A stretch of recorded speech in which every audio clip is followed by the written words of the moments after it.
Hello everyone, कैसे हैं आप सब। आप सबका दोबारा से स्वागत है मेरी एक और फूलों से भरी न्यू वीडियो में। तो दोस्तों, नवंबर बस ख़त्म ही हो गया है और आप देखो इन बोगनविला प्लांट्स में कितनी अच्छी फ्लावरिंग हो रही है। और मैं आपको दिखाती हूँ कि ये जो बोगनविला का प्लांट है ये मैंने लास्ट ईयर ही ख़रीदा था। छोटा सा प्लांट था, तो मैंने सोचा नहीं था कि एक साल में ही इसकी इतनी अच्छी फ्लावरिंग हो जाएगी, क्योंकि प्लांट जब तक उसकी ग्रोथ नहीं होगी अच्छे से तब तक उसमें फ्लावरिंग नहीं होगी। लेकिन मैंने अपने इन सारे बोगनविला प्लांट्स में इतना काम किया है कि इतनी अच्छी फ्लावरिंग शुरू हो गई है। आपको मैं एक ब्रांच दिखाती हूँ। ये देखो, ये मोस्टली क्या होता है, बोगनविला के ये जो टिप होता है यहीं पे फ्लावरिंग होती है। लेकिन मेरे जो बोगनविला हैं, जितने भी मैं आपको और आगे दिखाऊंगी, इनकी पूरी यहाँ से फ्लावरिंग स्टार्ट हुई है। तो इस तरह की फ्लावरिंग पाने के लिए मैंने अपने बोगनविला प्लांट्स में काफ़ी मेहनत की है। मैं आपको और अपने प्लांट्स दिखाती हूँ। इस तरफ देखिए, ये मेरे दूसरे वाले बोगनविला के प्लांट्स हैं। तो इस तरह की फ्लावरिंग पाने के लिए मैंने अपने बोगनविला के प्लांट्स में ये नहीं कि बस एक महीने से काम शुरू किया है। अगर आपको इस तरह की फ्लावरिंग चाहिए अपने प्लांट्स पर, तो आपको काफ़ी दिनों से इसमें काम करना पड़ेगा और काफ़ी केयर करनी पड़ेगी, तब जाके आपको इतनी अच्छी फ्लावरिंग मिलेगी। तो इस तरह से देखो आप, एक भी ब्रांच खाली नहीं है जहाँ पे फ्लावर ना आया हो। ये वाला मोस्टली जो बोगनविला है आप देख रहे हैं, ये हैंगिंग बास्केट्स में लगाया जाता है, इसीलिए इसकी ब्रांचेस इस तरह से फैली हुई है नीचे की ओर लटकती हुई। तो चलिए दोस्तों, वीडियो को आगे बढ़ाते हैं और मैं आप लोगों के साथ शेयर करती हूँ कि मैंने क्या क्या ऐसे काम किए हैं अपने प्लांट पर जो मैंने इस तरह की फ्लावरिंग शुरू की है। तो सबसे पहले दोस्तों, आपको बोगनविला प्लांट्स पर सितंबर के महीने से काम करना शुरू करना पड़ेगा। सितंबर के महीने में सबसे पहले आपको क्या करना है, जब आपके मानसून सीज़न धीरे धीरे ख़त्म होना शुरू हो जाता है, तो क्या होता है, मानसून के सीज़न में आपके प्लांट्स से बहुत सारी ब्रांचेस निकल के आ जाती है, बहुत फैल जाती हैं, लंबे लंबे ब्रांचेस निकल के आ जाती हैं। तो आपको क्या करना है, सितंबर के महीने में सबसे पहले हार्ड प्रूनिंग करनी है। हार्ड प्रूनिंग करनी है मतलब आपको करीब प्लांट को एकदम यहाँ से कट कर देना है। ये देखिए, इसको मैंने यहाँ से कट किया था, तो जाके यहाँ से 2 ब्रांचेस और निकल के आ गई हैं। तो हार्ड प्रूनिंग करनी है। आपके जितने भी बोगनविला के प्लांट्स हैं उन सब की हार्ड प्रूनिंग करनी है। मैं आपको अपना एक प्लांट दिखाती हूँ, ये वाला बोगनविला, इसकी भी मैंने हार्ड प्रूनिंग की थी सितंबर के महीने में। आप इस जॉइंट देख सकते हो, ये सितंबर के महीने में मैंने इसकी हार्ड प्रूनिंग की थी। तो उसके बाद फिर एक लंबी ब्रांच निकल के आई। फिर हार्ड प्रूनिंग करने के बाद जब आपकी और ब्रांचेस निकलने शुरू हो जाए, आपको दोबारा से अक्टूबर के महीने में प्रूनिंग करनी है। अक्टूबर के महीने तक आपको प्रूनिंग करती रहनी है ब्रांचेस की। न्यू ब्रांचेस निकलेंगी, फिर उसको आप प्रून कर देना है। ये देखिए, मैंने हार्ड प्रून किया था, इसकी और ब्रांच निकली, फिर मैंने यहाँ से इसको प्रून किया, फिर और ब्रांच निकली, फिर मैंने इसको यहाँ से प्रून किया है। तो इसको मैंने 3 से 4 बार प्रून किया है बोगनविला के प्लांट को। उसके बाद क्या करना है, अक्टूबर के महीने में आपको इसमें खाद देना शुरू कर देना है। खाद में आप इसमें पोटाश दीजिए और वर्मी कंपोस्ट दीजिए, गोबर की खाद दीजिए। पहले क्या करनी है, आपको इसकी ऊपर की सॉइल जो होती है, प्लांट के ऊपर की सॉइल, ये निकाल देनी है जहाँ तक आप इसकी आपको रूट्स नज़र आए। तो अक्टूबर के महीने में आपको क्या करना है, आपको अपनी बोगनविला प्लांट्स के जो पॉट्स हैं उनकी सॉइल निकालनी है। जहाँ तक आपको उनकी रूट्स दिखाई देती हैं वहाँ तक पूरी इनकी मिट्टी निकाल देनी है।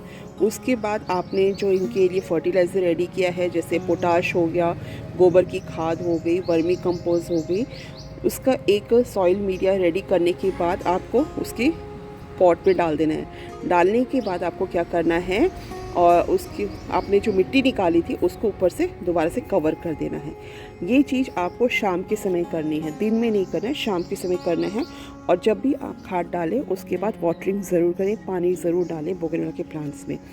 उसके बाद आपने क्या करना है, अक्टूबर के महीने से अपने बोगनविला के प्लांट्स में पानी बहुत कम देना है, जब तक पूरी तरह से ड्राई ना हो जाए आपका सॉइल मीडिया, जो आपके गमले की मिट्टी है, पॉट की मिट्टी है, पूरी तरह से ड्राई। ये नहीं कि बस ऊपर की मिट्टी ड्राई हो गई आपने पानी डाल दिया, नहीं, आपको मिट्टी, जब तक मिट्टी पूरी तरह से ड्राई नहीं हो जाती तब तक आपको इसमें पानी नहीं डालना है। और पूरा भर के नहीं डालना है, थोड़ा थोड़ा करके आपको इसमें पानी डालना है। तो इस तरह से आपको करना है। उसके बाद नेक्स्ट स्टेप आपको क्या करना है, 15 दिन के बाद सरसों की खली का लिक्विड फर्टिलाइज़र डालना है। उसमें आपको, जैसे आपने रात के समय इसको घोल के रख दिया, घोल के रख देने के बाद पूरी रात आप उसको रख दीजिए या फिर एक दिन पूरा रख दीजिए। फिर उसके बाद आप जैसे 1 मग सरसों की खली का पानी ले रहे हैं तो उसमें पूरा 1 बकेट नॉर्मल पानी मिक्स करिए। जितना आप इसको पतला डाइल्यूट करेंगे उतना अच्छा है। उसके बाद आप इसमें वाटरिंग करिए। सरसों की खली की आपने लिक्विड फर्टिलाइज़र देने के बाद 15 दिन के बाद क्या करना है, एनपीके का आपने लिक्विड फर्टिलाइज़र बनाना है। जैसे आपने 10 लीटर का अगर पानी लिया है, 10 लीटर पानी लिया है, आपने 10 लीटर पानी लिया है तो उसमें आप आधा चम्मच एनपीके डालिए और उसको पूरी तरह से मिक्स करिए। उसके बाद आपने इन बोगनविला प्लांट्स के ऊपर स्प्रे करना है, पूरी तरह से स्प्रे कर देना है। एकदम पतला डाइल्यूट मिक्सचर बनाने के बाद आपको पूरी तरह से इन प्लांट्स के ऊपर स्प्रे कर देना है। ये आपको इस तरह से अक्टूबर के महीने में कंप्लीट करना है। ये पूरा अपने फर्टिलाइज़र जो जितना भी देना शुरू किया है, नवंबर की 2nd वीक तक आपका ये सिस्टम चलता रहेगा। कभी आपने लिक्विड फर्टिलाइज़र दिया है, कभी आपने थोड़ी सी गोबर की खाद इसमें ऊपर से डाल दी है। ये नवंबर के 2nd वीक तक चलता रहेगा। उसके बाद आप देखेंगे जहाँ आपके बोगनविला के प्लांट दिसंबर जनवरी में ब्लूम करते थे, वो आपके नवंबर में ही स्टार्ट होने शुरू हो जाएंगे। यही काम मैंने इस बार अपने प्लांट्स में किया है। तो आप देखो कि रिज़ल्ट आपके सामने है। मेरे ये प्लांट्स करीब नवंबर के 2nd वीक से खिलने शुरू हो गए थे और अभी इतनी अच्छी इनमें फ्लावरिंग हो गई है कि अभी देखो, जहाँ पहले मेरे ये प्लांट्स जनवरी में जाके इनमें फ्लावरिंग स्टार्ट होती थी, बहुत कम होती थी, लेकिन इस बार मैंने ये सारे स्टेप्स फॉलो किए हैं अपने इन बोगनविला प्लांट्स में और इसका रिज़ल्ट आपके सामने है। तो आप देखो कि ये ब्रांच को मैंने प्रून किया था, प्रून करने के बाद देखो यहाँ से इसके और निकलने शुरू हो रहे हैं फ्लावर। तो अभी तो स्टार्ट हुआ ही है, अभी ये पूरा आपका खिलता ही रहेगा। और इतनी अच्छी फ्लावरिंग मेरी फ़र्स्ट टाइम हुई है क्योंकि मैंने ये सारे स्टेप्स फॉलो किए हैं। सेकंड क्या करना है, जब आपकी बोगनविला की फ्लावरिंग स्टार्ट हो जाए और खिलने जैसे ये खिल के ख़त्म हो रहा है, ये मुरझाने वाला है, तो आपको वेट नहीं करना है कि ये मुरझा जाएगा और नीचे गिर जाएगा। आपको उस चीज़ का वेट नहीं करना। मुझे पूरी तरह से मुरझा जाते हैं तब आपको क्या करना है, ऐसे टिप्स से इसकी कटिंग कर देनी है। तो मैं आपको दिखाती हूँ। मेरा ये वाले ब्रांच, ये वाला रेड वाला, सबसे पहले मेरा ये वाला बोगनविला प्लांट खिला था। जब इसमें खिल के ख़त्म हुए थे, मैंने क्या किया था, यहाँ से इसकी टिप को कट कर दिया था। करने के बाद क्या हुआ, फिर से यहाँ से और ब्रांचेस निकले, इसमें दोबारा से इस वाले प्लांट में मेरी 2nd टाइम फ्लावरिंग हो रही है। अभी नवंबर का महीना ख़त्म ही हुआ है, लेकिन मेरे इस प्लांट में 2nd टाइम फ्लावरिंग हो रही है। एक टाइम खिल के ख़त्म हो गया, मैंने इसकी कटिंग्स कर दी, तो अभी दोबारा से इनमें फ्लावरिंग स्टार्ट हो गई है। तो आप देखो रिज़ल्ट आपके सामने है और आप भी ये कर सकते हैं। बहुत इजी है, बस थोड़ा सा केयर की ज़रूरत है। हमें इन प्लांट्स के ऊपर थोड़ा सा काम करना पड़ता है। इस तरह की फ्लावरिंग पाने के लिए हमें अपने प्लांट्स के ऊपर काम करना ज़रूरी है, क्योंकि अगर आपको ऐसा रिज़ल्ट चाहिए तो आपको इस तरह से काम करते रहना पड़ेगा अपने प्लांट्स के ऊपर।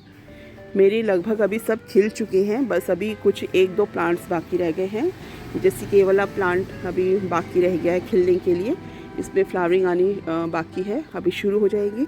और आप इसका देखो कितना अच्छा, ऐसे भर भर के फ्लावर्स अगर आपको चाहिए तो मैंने जो आपको टिप्स दिए हैं, आपको जो केयरिंग बताई है बोगनविला प्लांट की, वो आप ज़रूर करिए।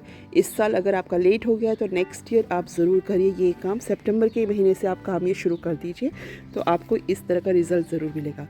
तो दोस्तों, आपको मेरी ये सारी केयर टिप्स कैसी लगी ज़रूर बताना और वीडियो में कमेंट ज़रूर करना कि आपको मेरी वीडियो कैसी लगी। लाइक ज़रूर करना दोस्तों, और मेरे चैनल पे जो न्यू है ज़रूर सब्सक्राइब करना। तो मिलते हैं अगली वीडियो में, तब तक के लिए bye bye friends, happy gardening.